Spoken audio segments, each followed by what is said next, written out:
This lecture looked at the first conditional. We look at when to use it, how it is formed, and we give some examples.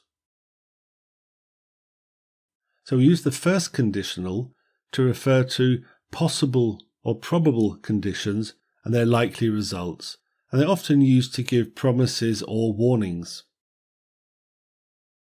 This is the format of the first conditional. If plus simple present, then simple future. So if this happens, this will happen.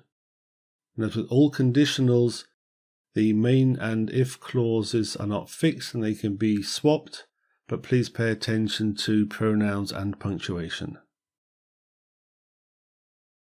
So some examples to make realistic predictions.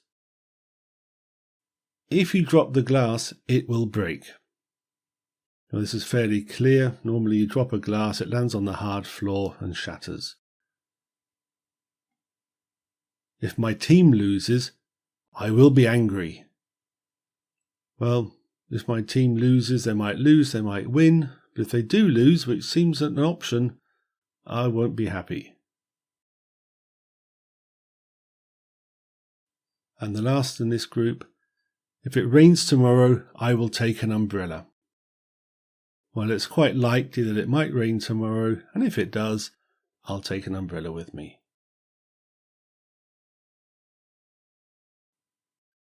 So to give promises or warnings, if you cook the meal, I'll wash the dishes.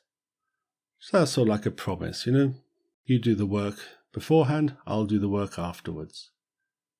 Or as a type of warning, if you don't pay the invoice, I'll take you to court. So it's quite likely that they won't pay the invoice, and if they don't pay it, then we'll go to court. And the last one, back to a sort of promise again. If you reduce the price by 10%, I'll buy the kitchen today. So they're saying like, look, it's a bit expensive. Take 10% off and I'll buy it now. And that concludes our short lecture on the first conditional.